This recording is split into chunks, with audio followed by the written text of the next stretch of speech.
Howdy, Pilgrims. Great to be back with y'all this week. Yes, it is. Leading off on this week's dose, you'll hear about Oishii, the world's largest indoor vertical strawberry farm, fresh off their $134 million Series B led by NTT. Following that, we'll break down RapidSOS, which just closed a $150 million Series C led by BlackRock. The company harnesses artificial and human intelligence to fuse life-saving data from over 540 million devices, spanning our nation's homes, schools, trains, cars, buildings, and personal devices. Wow. And to wrap things up, we have another Pillfolio update. Woo! Liquid Death just doubled their valuation from $700 million a year and a half ago to $1.4 billion with this announcement. A unicorn status, the company has brought on some new celebrity investors like DeAndre Hopkins alongside other previous strategics. And with that, another great dose for the Pilgrims this week. Let's have some fun. Here we go, partner.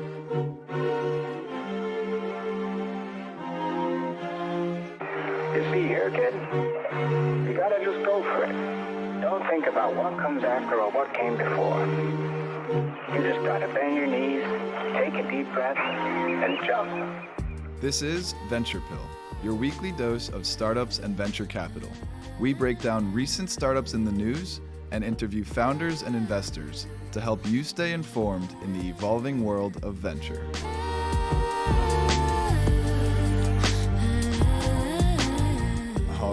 All right.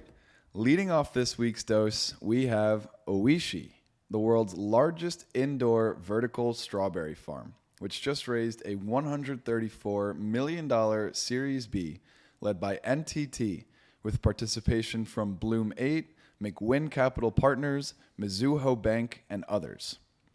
By creating optimal growing conditions inside controlled environments, the company ensures the year-round production of sweet Japanese strawberry varieties without the need for pesticides. So this method not only supports sustainable agricultural practices, but also meets the rising consumer demand for clean, high-quality produce. I think you and I are some of those consumers ourselves. Oishii, which means delicious in Japanese, was founded in 2016 with the goal of transforming agriculture in a sustainable manner. Now, they started with the omakase berry, which began selling in 2017 and quickly became popular through word of mouth after the premium quality berry was purchased and used by 3-star Michelin chefs and celebrities alike. When you think about omakase in a Michelin restaurant setting, it's typically sushi. Yeah. But there's a berry here, and if it's even close to as delicious as omakase sushi, they're in a good spot. Very excited about this startup. Very excited? Very excited about this startup. You and I both love the produce section. I have a vision that I will meet my future wife reaching for the same mango in the produce section. So she's out there. Or the same Oishii strawberry. Yeah, now maybe or the Oishii strawberry. She's going to have good taste. Anyway, that aside, back to Oishii. With the ongoing challenge of climate change and the need for sustainable farming practices, companies like Oishii are at the forefront of a crucial shift in how we produce and consume food. And this recent funding round is not only a significant achievement for the startup, but also signals a growing interest in sustainable agriculture and the potential for technology-driven solutions to address ever-pressing global food challenges. Yeah, and we'll talk a little bit more about the market and how that's evolved over recent years. But first, just a little bit more on vertical farming. So for those that may not be familiar, it's kind of dubbed the new frontier of agriculture. It grants farmers the freedom to grow fresh produce year-round. Back in 2021, indoor farming startups raked in $3 billion in venture funding, but by 2023, the total VC deal value had fallen by over 90% to just under $300 million. Jeez, that is a steep cliff. Yeah, and so this is largely due to the challenges that face these startups, specifically difficulty in scaling operations, matching commercial retail prices, and the capital-intensive nature of building these facilities. Right. That's a lot of headwinds for these startups looking to disrupt big produce. It's true. There's a lot of capital expenditure required in terms of infrastructure, which isn't typically suitable for venture capital. But that is a crazy, in 2 years for it to drop over 90%, the total funding in the space. That is drastic and highlights that Oishii must be onto something special here, because they're able to secure a $134 million round in light of that. Nearly half of last year's total. Nearly half of last year's total. That's incredible. And so let's get into what may be the secret sauce or the secret sugar here with Oishii. Mainly, as far as we can tell, the differentiator is their product. So most indoor farms have focused their efforts on growing lettuce, which is cheap and readily available all year. And, if you've been to a supermarket, you always see lettuce, and it's always relatively cheap. And so instead of focusing on lettuce, Oishii decided to focus on higher-end, high-quality produce like strawberries, melons, and tomatoes. My New Jersey taste buds are salivating right now. Garden State. Garden State, baby. And so by focusing on these specific products, Oishii has been able to thrive in the otherwise struggling sector, which we just covered. That said, to grow strawberries at commercial scale, Oishii needed to figure out how to incorporate bees into indoor farms for pollination, a challenge that growers of leafy greens didn't have to confront. Mm-hmm. Yeah, that was not immediately apparent to us as onlookers to the industry that strawberries are that different from lettuce. They're just two products that we find in the grocery store. Yeah, and just underscores the importance of bees and pollination. Shout out to all the bees working out there. Bees are the bee's knees. Keeping our food chain alive. They're the bee's knees. Yeah, but Oishii was really able to crack this code. So they use a proprietary state-of-the-art robotic system to collect millions of real-time data points, allowing for superior pollination management. Pollination management, never thought I'd say those two words, but it just sounds so right. When was the last time you optimized for pollination management? Gosh, you're making me feel like I don't know. I really don't know. Yeah, but we wanted to get into a little bit more on the pricing, which is also a significant challenge for these startups, and clearly they're going to be priced at a premium. Today, that's at about 4 times what you could probably get regular strawberries for.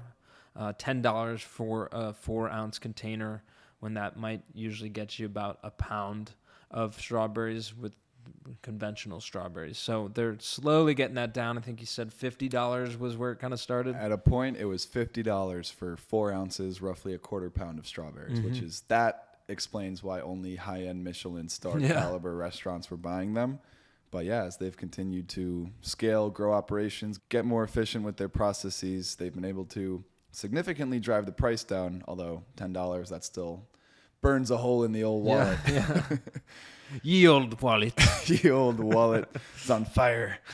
But that being said, yes, you could get well over a pound of conventional strawberries, but let's be honest, I think a lot of us maybe turn a blind eye. I know I do when I'm reinforcing the produce section of my fridge and buying strawberries. But conventional strawberries, typically there may be some unsavory practices going on behind closed doors, right? Pesticides are a big thing. Everyone knows GMOs, other just generally not good farming practices, for lack of a better way of saying it. So when you think about it like that, if you know these strawberries are, premium, clean, grown, specifically in a very tried and true way, and it's all healthy, it's a little more justifiable. And there's definitely a target market for that. I think a lot of people are willing to pay that. They're going to continue bringing it down, of course. Yeah, agreed. And so on that note, we'll get into some traction here. So since 2021, Oishii's revenue has grown 10x. Remarkable.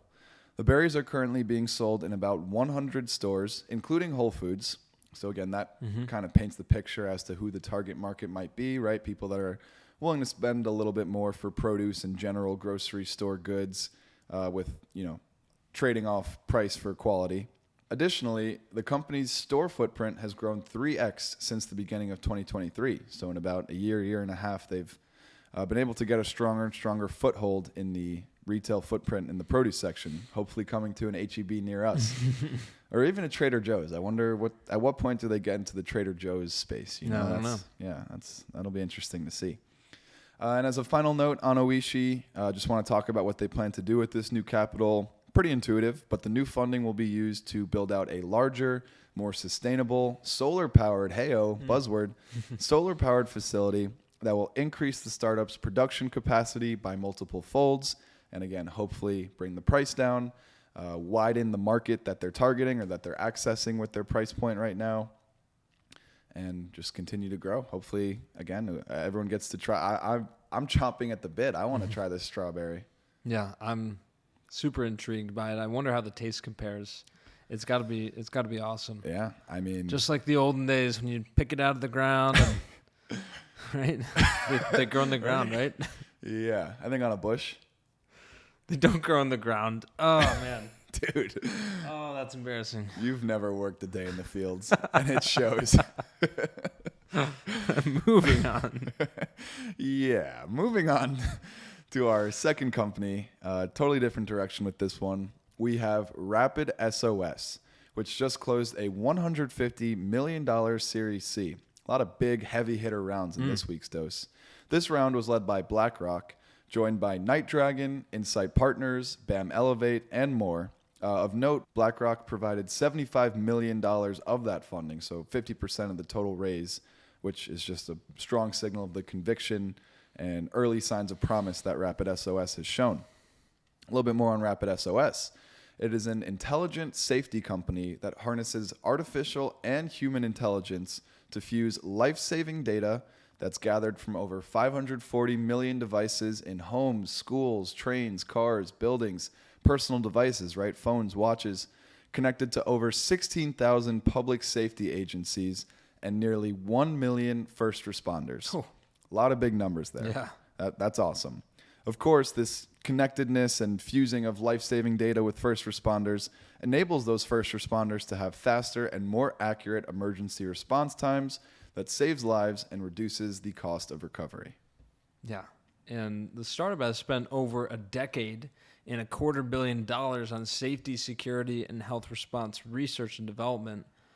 Thousands of first responder agencies contributed to that work, guiding how to fuse artificial and human intelligence, as you said, to manage safety and response. So this partnership between technology, sort of the devices on the ground, software, and the people involved, all to make it a more efficient process. It's truly incredible how comprehensive this solution is. And a little more about that is the platform supports predictive incident awareness and modeling, weapons detection, crowd estimation, geocoding services, language translation, automatic response recommendations, incident verification, and sentiment analysis. That leaves me a little bit hungry for more. Yeah. I just wish there was a little more included. No, that is a comprehensive one-stop shop, if you will, for safety and security. Yeah, I feel safer already. Yeah, that's awesome. And a decade and $250 million, that this startup has clearly earned their stripes, paid their dues in terms of becoming experts in the space.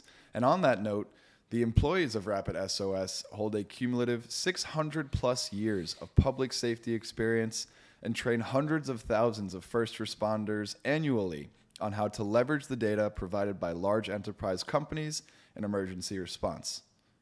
Yeah, and those companies mentioned, there's actually 200 of them within this RapidSOS ecosystem. Think of it as like a partnership network.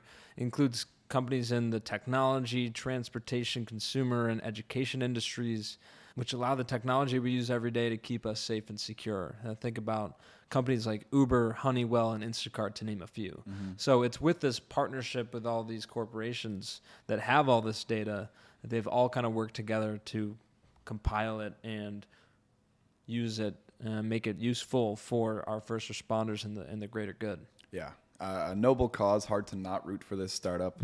And the money follows suit there as well. Obviously, the investors are liking what they're seeing thus far, and that's probably due to the traction, which I'm going to cover now. So in 2023, RapidSOS's intelligent safety platform processed over 3 billion data feeds used by highly trained operations teams and first responders to manage 171 million emergencies.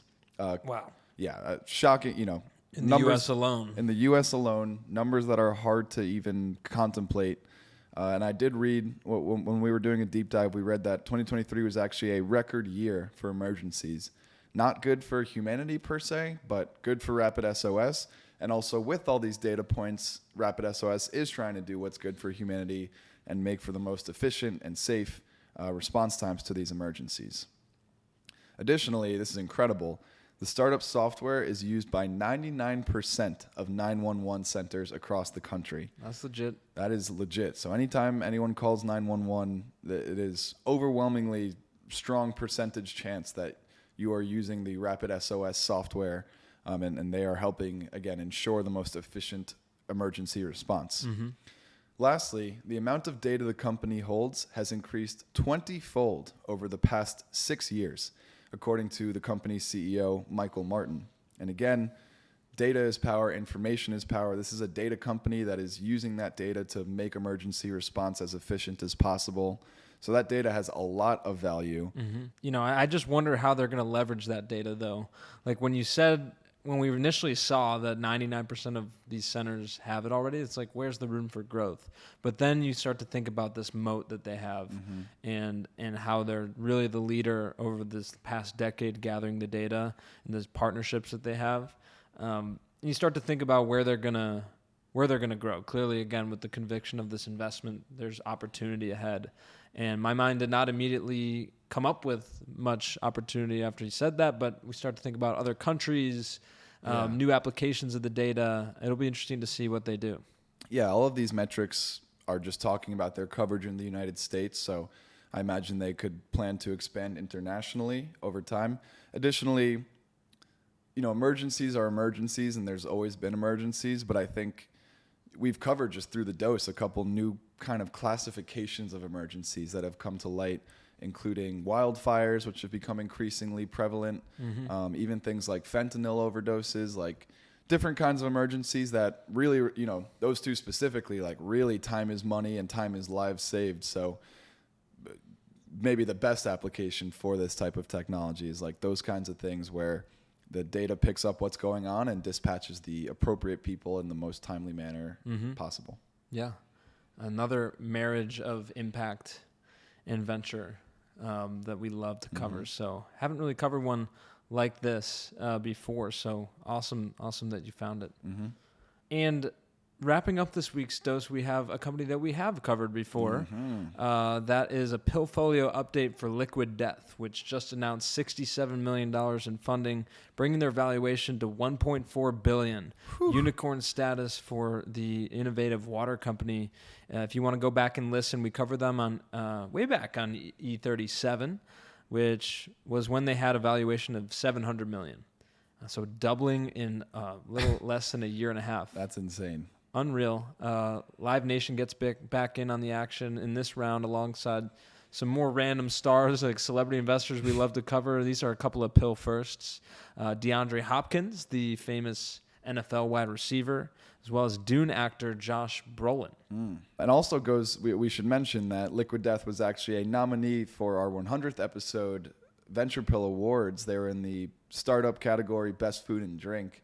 They actually got edged out by Emmy, although many consider that a controversial call, demanding recounts. And There's hear an you. investigation going on in the committee. Stay tuned for further details. And we hear you. And you know what? When we get to episode 200, we'll be sure to have Liquid Death in the nominees again, and maybe they present a case to win it all this year. Yeah. That said, we've definitely mentioned Liquid Death a lot. We love this company. We really enjoyed breaking it down a year and a half ago. For those of you who may not remember all the specifics, we're going to do a quick recap. So Liquid Death, canned water, some key differentiators include, first, the environmental benefit. So while other water companies continue to be dogged by sustainability concerns over plastic waste, Liquid Death, on the other hand, continues to build a brand and connect with a younger, environmentally conscious consumer base with its canned water. Yeah, and so that goes back to this plastic recycling myth that we covered, which may have some truth to it. According to National Geographic, roughly 79% of recyclable plastic water bottles actually end up in landfills. Which is devastating news. As someone who comes from a pro-recycling household, I hope that that's a myth. We got to get the Mythbusters team on this one. Yeah. Additionally, the company donates a portion of profits from each can of Liquid Death to support organizations working to reduce plastic pollution. So really a three-pronged or multi-pronged approach here on providing good, tasty, delicious water that also is good for the environment. Yeah, and the tasty water comes straight from the Alps. So their purification process preserves 100% of the water's natural electrolytes, which then murders consumers' thirst. And Wow. that is just the beginning of Yeah. these death puns. R.I.P. to references. thirst. Yeah. Yeah. Yeah. And so that was a quick recap on Liquid Death. Most of that came from when we broke them down a year and a half ago. So let's jump forward to now and cover some updates that have come to light since 2022, starting with some new products, which include iced tea, flavored seltzers, and even a new electrolyte powder called Death Dust, of course. Just another example of their killer naming. And as a refresher, some favorites from the last time we broke them down, some favorite flavors were severed lime, buried alive, as well as mango chainsaw. Some delicious, deadly, fruity flavors. Yeah. I love that this company just has fun with it, right? I think we try to, if you know us, you're a pilgrim, you know we try to mix that humor in as best we can. If you think we're funny or not, doesn't matter. We don't care. Yeah, we like to have fun. Yeah. So that's, I think, why Liquid Death holds a special place in our heart. And I think to many, like, it's just refreshing, not only the water, but the approach. And they have a big following on social media, 7.9 million followers on Instagram and TikTok. They've even, like, of note, had a crazy campaign around their drink that they dubbed Armless Palmer, which I guess they were being sued by Arnold Palmer's family, and so they renamed it Dead Billionaire. Like, this company That's does awesome. not really give a shit, which is awesome. Like, again, Yeah. refreshing with these big corporations. They're sticking to their brand. I'd like to know who's behind this. Like, I would love to have their founder on, just hear that story, how they're sticking to that through this growth, which is respectable. Yeah, and that not giving a shit clearly resonates with their, target market, environmental conscious people, social media users. Like, it's all, you can kind of picture this image of the type of demographic that might go after this, and Armless Palmer is just another awesome, like, that's hilarious. I'm sure it went viral. I'm sure it generated a lot of good press. Like, the Arnold Palmer family unintentionally probably made Liquid Death millions of dollars through this. It's awesome. Yeah, it's pretty funny. And so they've had, like, a lot of growth. They've basically been doubling in all categories we can track. theme. 113,000 retail stores. That's up from like 60-ish thousand last we covered them. They hit $263 million in retail scanned sales through registers last year. And that's through US and UK. The company achieved triple-digit growth for the third consecutive year. Incredible. And Spins said that they're the fastest-growing top water and top iced tea brand. What if you're a fan of bottom water? I wouldn't want to be friends with you. Yeah, just asking.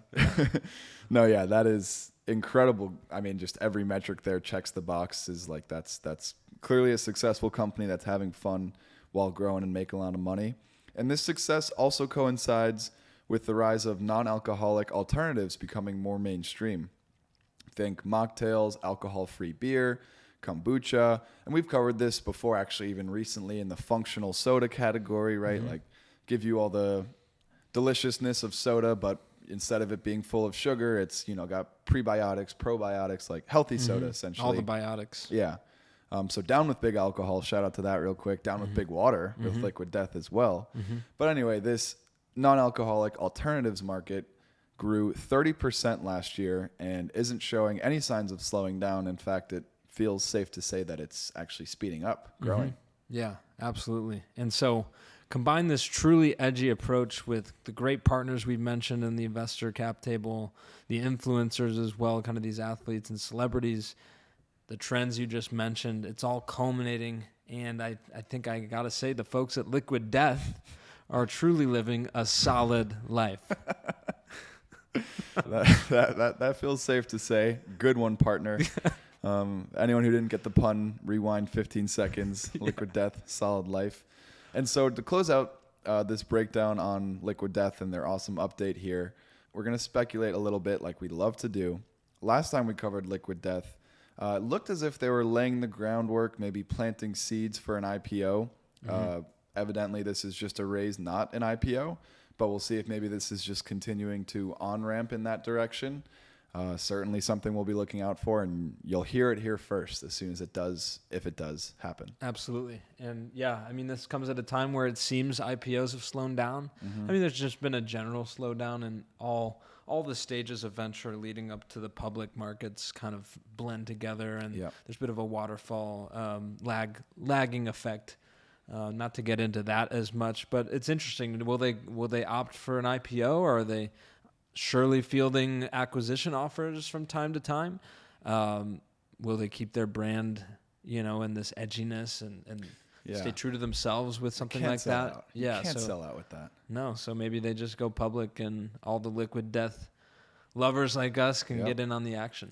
Liquid death is alive and well. But yeah, no, I mean, it'll be interesting to see how the IPO works. I think maybe some companies are staying private for longer than they normally would have, just out of concerns for what the public markets, the liquidity and overall performance still feels a little, I'd say investor sentiment is a little uneasy, although the markets have been ripping, and it is an election year. Like, you could make a case either way. Yeah. But interesting. Just been to volatile. See. Volatile, exactly. And interesting to see and kind of think about the logic behind when a private company might go public, an IPO. And this comes on the back of a lot of speculation I'm sure people have been hearing, but Reddit, which is actually Alexis Ohanian, a Pilgrim staple. That's his first entrepreneurial baby, which he created and has been around for as long as I've been using the internet. So that'll be interesting. Maybe that opens the floodgates a little bit for the public markets in the IPO space. Maybe it crashes and burns and 6 more weeks of winter, but we'll see. We'll see. Punxsutawney Phil. Punxsutawney Pill. Next Groundhog Day. We gotta be on that. Yeah, so sorry we did not wish you guys a happy Groundhog Day. I know that's a huge, huge one for the Pilgrims. Yeah, and I do want to say, because I remember we did this last year, and I think it's a little late when this dose will come out, but belated happy International Women's Day to all of our lovely women listeners of the pod. But yeah, a belated happy International Women's Day. That's every day on Venture Pill. It is every day on Venture Pill. Well said. But with that in mind, we'll be sure to keep our calendar up to date. So we're, wishing everybody happy holidays at the appropriate time. But I think that just about does it for this week's dose. Another truly diverse dose, like really covering 3 totally different parts of the venture capital market, but that's why we love it, right? The variety, the spice of life that comes with venture capital. And yeah, just want to, as always, thank our listeners for your loyalty, listening to us this week, and you know where to find us next week. We'll catch you next time. Thanks, y'all.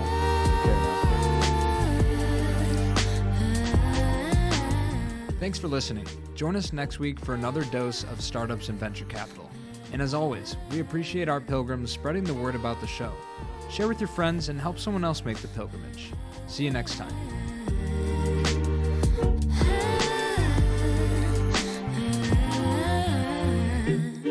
She told me that she only bumps my music when she's lonely. Thinks my vibe's a little low-key, okie dokie, that's alright, but wait, I don't know how to do things different.